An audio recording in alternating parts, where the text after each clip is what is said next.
இந்தியை தாய்மொழியாக கொண்டவன் தமிழ்நாட்டில் வந்து கட்டிட வேலை செய்யறான். இந்தியை தாய்மொழியாக கொண்டவர்கள் லட்சக்கணக்கான பேர் தமிழ்நாட்டிலே வேலை இல்லாமல் வந்து கட்டிட வேலை செய்கிறார்கள், சிமெண்ட் தூக்கி கொண்டிருக்கிறார்கள், விவசாய வேலை செய்து கொண்டிருக்கிறார்கள். இந்தியை தாய்மொழியாக கொண்டவர்களுக்கே வேலை கிடைக்கவில்லை. இந்தியை கற்றுக்கொள்வதால் வேலை விருப்பப்பட்டவங்க படிக்கிறாங்க. அதை நாம தடுக்கவே இல்லையே.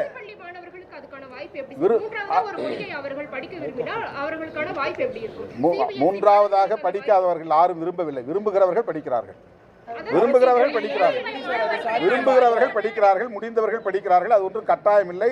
தமிழிலேயே படித்து தமிழிலேயே IAS எழுதி தமிழிலேயே ஆட்சி நிர்வாகத்தையும் செய்தவர்கள் ஏராளமானவர்கள் இருக்கிறார்கள். தமிழ் படித்தால் IAS ஆக முடியாது, IPS ஆக முடியாது என்ற நிலையெல்லாம் கிடையாது. எனவே மும்மொழி கொள்கை என்பது அவர்களின் ஒரே மொழி ஒரே தேசம் என்கிற நிலைப்பாடாக இருப்பதால் தான் அதை நாங்கள் எதிர்க்கிறோம். அதுதான் நான் நடத்துறேங்க. எங்க இடத்துல ஒருத்தர் நடத்த துவங்கி இருக்கிறாரு. இன்னும் அதுக்கு வந்து பேர் மட்டும்தான் அறிவிச்சிருக்கிறாங்க. எங்க இடங்கிறதுனால என் பேரை பயன்படுத்துறாங்க, அவ்வளவுதான். நாங்க வந்து அது ஒரு பிரைமரி ஸ்கூலுக்கான ஒரு பிரமிசஸ் அதை கொடுக்குறோம். அது இன்னும் நாங்க ஆரம்பிக்கவே இல்லை. ஒரு அனௌன்ஸ்மெண்ட் பண்ணாங்களே தவிர அவர் வந்து இல்ல அது எங்க இடத்துல ஏற்கனவே ஒரு நிர்வாகம், தனியார் நிர்வாகம் நடத்தினாங்க. அவங்க போயிட்டாங்க. இன்னொரு நிர்வாகம் அங்க வர போறாங்க. எங்க இடங்கிறதுனால என் பேரை பயன்படுத்துறாங்க. இந்த விவகாரத்துல இரட்டை வேடம் போடுறீங்க அப்படின்றத வந்து அண்ணாமலை குறிப்பிடுறாரு. திமுக கூட்டணியோட காலி பணியிடங்கள் நிரப்பப்படாமல் இருக்கு. உயர்கல்வி நிறுவனங்கள் அந்த தகவல் இன்னும் நியமிக்கப்பட்டவர்கள் பல பேருக்கு 10 ஆண்டுகள் ஊதியம் வராமல் இருக்கு. அது உயர்கல்வித்துறை எடுக்கணும்.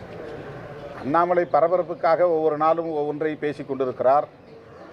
அவருக்கு வந்து ஊடக கவன ஈர்ப்பு ரொம்ப முக்கியமானதாக இருக்கிறது. ஒரு நாகரிக அணுகுமுறை என்பதை முற்றாக தவிர்த்துவிட்டு யாரையும் எப்படியும் விமர்சிக்கலாம் என்கிற ஒரு நிலைப்பாட்டை எடுத்து அவர் அரசியல் செய்கிறார். அவருடைய அணுகுமுறை என்பது வியப்பாக இருக்கிறது. இரட்டை வேடம் போட வேண்டிய ஒரு நிலை எனக்கு இல்லை. எங்கள் இடத்தில் ஒரு நிறுவனம் பள்ளி நடத்துவதற்கு அனுமதி கேட்டிருக்கிறார்கள், அவ்வளோதான். அது இன்னும் அப்ரூவல் வாங்கலை, அதுக்கு இன்னும் கிளாஸ் ஸ்டார்ட் ஆகலை. ஒரே ஒரு ஸ்டூடெண்ட் கூட இன்னும் வந்து சேரலை. ஒரு ஃபஸ்ட்டு ஸ்டாண்டர்டு கூட அங்கே கிடையாது. ஒரு மாணவர் கூட இன்னும் சேரலை. ஒரு அனௌன்ஸ்மெண்ட்டு வந்திருக்கு, அவ்வளோதான். அது ஒரு அந்த இடம் எங்களுடைய இடங்கிறதுனால என்னுடைய பெயரை அவர்கள் பயன்படுத்தியிருக்கிறார்.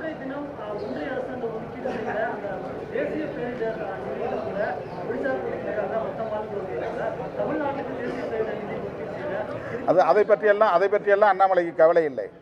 இந்த அரசுக்கு, தமிழ்நாட்டு மாநிலத்துக்கு இந்திய ஒன்றிய அரசு சமக்ரா சிக்ஷா அபியான் அந்த கல்வி திட்டத்திற்கு ஒதுக்க வேண்டிய நிதியை ஏன் ஒதுக்கவில்லை? இவருக்கு உண்மையிலேயே மாணவர்கள் மீது அக்கறை இருந்தார், அந்த மாணவர்களின் நலனில் அவருக்கு பொறுப்பு இருந்தால் இந்திய ஒன்றிய அரசு தமிழ்நாடு அரசுக்கு தர வேண்டிய நிதியை கேட்டு தர வேண்டும். அதுக்கெல்லாம் அவர் குரல் கொடுக்கல. அதே மாதிரி தனியார் நிறுவனங்கள், இப்போ லயோலா போன்ற சிறுபான்மை சமூகத்தை சார்ந்தவர்கள் நடத்துகிற கல்வி நிறுவனம் விளிம்பு நிலை மக்களுக்காக நடத்தப்படுகிற கல்வி நிறுவனங்களாக இருக்கின்றன. இதில் நிறைய SC ST மாணவர்கள், மைனாரிட்டி சமூகங்களை சார்ந்த மாணவர்கள் வாய்ப்புகளை பெற்று படித்து வருகிறார்கள். இந்த மாதிரியான கல்வி நிறுவனங்களுக்கு முறையாக நிதி வருவதில்லை. Post matric scholarship SC ST மாணவர்களுக்கு, OBC மாணவர்களுக்கு, மைனாரிட்டிஸ் சமூகங்களை சார்ந்த மாணவர்களுக்கு தரப்படுவதை நிறுத்துகிற முயற்சியில் தொடர்ந்து ஈடுபட்டு வருகிறது. ஒவ்வொரு ஆண்டும் குறைத்து கொண்டே வருகிறது இந்த பாஜக அரசு. இவர் உண்மையிலேயே அக்கறை உள்ளவர்களாக இருந்தால் ஏழை மாணவர்களுடைய கல்விதான் முக்கியம் என்று கருதி இருந்தால் அவங்க இந்தி படிக்கணும்னு கவலைப்படுறவர் அவங்களுக்கு போஸ்ட் மெட்ரிக் ஸ்காலர்ஷிப் வாங்கி தரணும்னு ஏன் கவலைப்படலை? அதை பற்றி என்றைக்கு இவர் குரல் கொடுத்துருக்காரு? இவருடைய பிரதமர்கிட்ட போய் அதை பற்றி என்றைக்காவது மனு கொடுத்துருக்கிறாரா? நாங்கள் மனு கொடுத்துருக்குறோம்.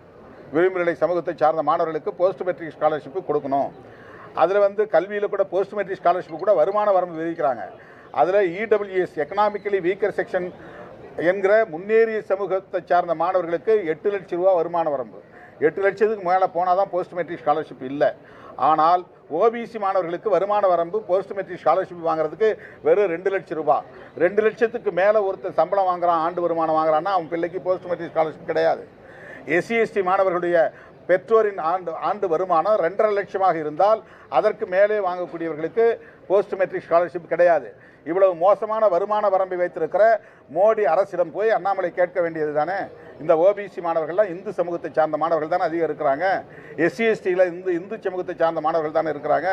அவங்களுடைய வருமான வரம்பை ஓபிசி மாதிரி 8 லட்சத்துக்கு உயர்த்தினால் என்ன? அவங்களாம் ஏழை மாணவர்கள் தானே.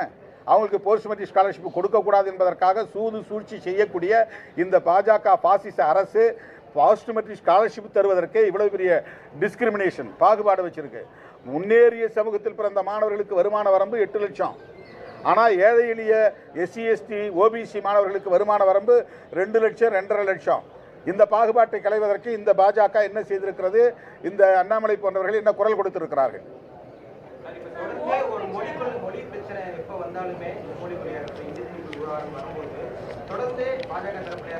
நான் பன்மொழி கொள்கையை கூட வரவேற்கக்கூடியவன். எனக்கு இந்தி மீது நமக்கு வெறுப்பு கிடையாது, எந்த மொழி மீதும் வெறுப்பு கிடையாது. அன்னை தமிழை காப்போம், அனைத்து மொழிகளையும் மதிப்போம் என்று முழங்கியவர்கள், முழங்கிக் கொண்டிருப்பவர்கள் விடுதலை சிறுத்தைகள். எங்களுக்கு எந்த இனத்தின் மீதும் எந்த மொழியின் மீதும் வெறுப்பு இல்லை. ஆனால் இந்தியை இந்தியாவின் மூளை முடுக்கெல்லாம் ஒவ்வொருவரும் கட்டாயம் கற்றாக வேண்டும் என்கிற தேவை எங்கிருந்து வந்தது? இதுதான் நாம் சொல்கிறோம். இதில் ஏழை மாணவர்கள் படித்தா என்னன்னா, ஏழை மாணவர்களுக்கு ஹிந்தி படிச்சுட்டா வேலை கிடைச்சிருமா? இது இது இந்த வாதமே தவறு. இது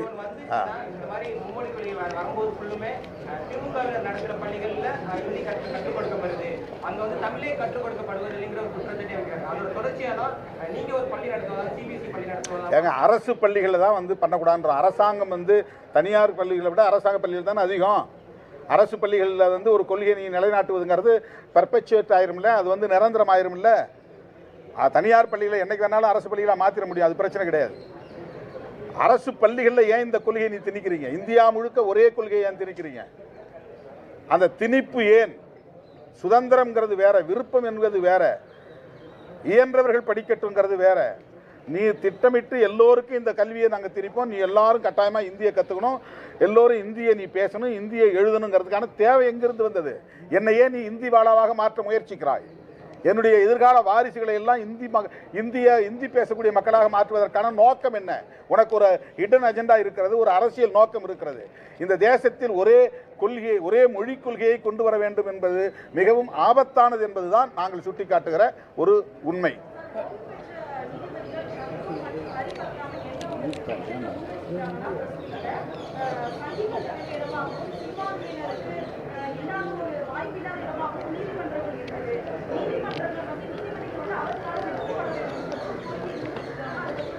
நீதிபதிகள் சமூக நீதி பின்பற்றப்படுவதில்லை, பின்பற்றப்படணும்.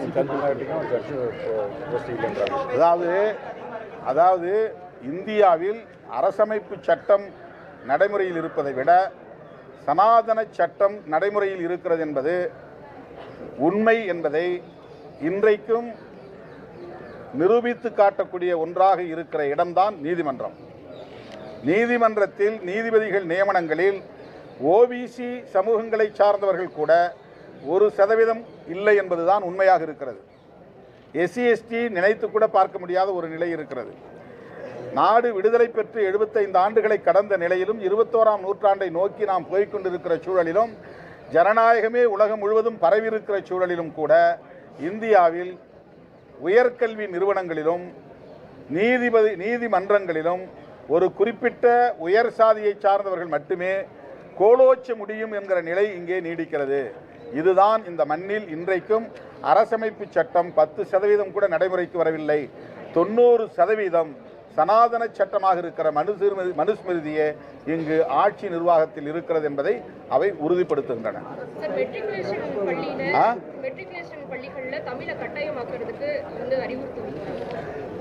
மெட்ரிகுலேஷனுக்குள்ள ஸ்டேட் போர்டு தானே சிலபஸே.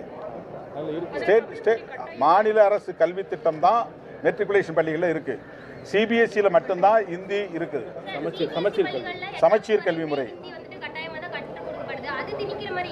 எது?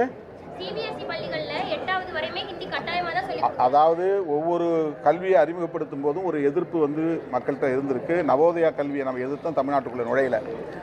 ஆனால் கேந்திரிய வித்யாலயா மத்திய அரசு நிறுவனங்களில் பணிபுரியக்கூடிய வட இந்தியக்காரர்களுடைய பிள்ளைகள் படிக்க வேண்டும் என்பதற்காக மத்திய அரசு கல்வி நிறுவனங்கள் எங்கே இருக்கின்றனவோ அங்கே மட்டும் கேந்திரிய வித்யாலயா வந்துச்சு. அது தமிழ்நாட்டில் உள்ள எல்லா மக்களுக்குமானதில்லை. இப்போ ஆவடியில் இருக்கிறாங்க, போஸ்ட் ஆஃபீஸில் வேலை செய்கிறாங்க, ரயில்வே ஸ்டேஷனில் வேலை செய்கிறாங்க, நார்த் இந்தியன்ஸுங்க வராங்க. இப்போ அவங்க பிள்ளைகள் இங்கே வந்து படிக்கணும். அவங்க படிக்கிறதுக்கு ஹிந்தி தேவைப்பட்டுச்சு.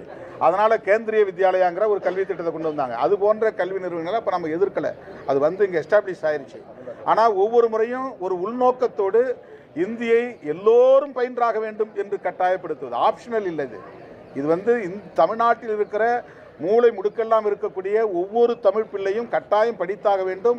ஒரு 25 ஆண்டுகளுக்கு பின்னர் அல்லது 50 ஆண்டுகளுக்கு பின்னர் இவர்கள் அனைவருமே இந்தி பேசக்கூடியவர்களாகிவிட்டார்கள் என்கிற நிலையை உருவாக்குவது தான் அவருடைய நோக்கம். மத்திய பகுதியில் இருக்கக்கூடிய மாநிலங்களில் கூட, உதாரணத்திற்கு ராஜஸ்தானிலே ராஜஸ்தானி தான் தாய்மொழி. இன்றைக்கு இந்தி பேசக்கூடிய எண்ணிக்கை 80 விழுக்காடு ஆகிவிட்டது. ராஜஸ்தானி பேசக்கூடிய எண்ணிக்கை 21% மாறிவிட்டது. அவர்களின் தாய்மொழி சிதைக்கப்பட்டு விட்டது. அதே போல் போஜ்பூரி என்கிற ஒரு மொழி சிதைக்கப்பட்டு விட்டது. அங்கே கடுவாலி என்கிற ஒரு மொழி சிதைக்கப்பட்டு விட்டது. சாந்தலி என்கிற ஒரு மொழி சிதைக்கப்பட்டு விட்டது. அவங்கெல்லாம் வந்து இந்தியில் இதெல்லாம் இந்தி குடும்பம்னு சொல்கிறாங்களே தவிர இந்தி கிடையாது. அதை பேசக்கூடிய எண்ணிக்கை போயிருச்சு. இன்றைக்கி அவங்க எல்லாமே இந்தி வாழாக்களாக மாறிவிட்டார்கள். தமிழர்களையும் இந்தி வாழாக்களாக மாற்றுவது தான் அவர்களின் நோக்கம் என்பதால் அதை நாங்கள் சுட்டி காட்டுகிறோம், அதை எச்சரிக்கிறோம், கண்டிக்கிறோம்.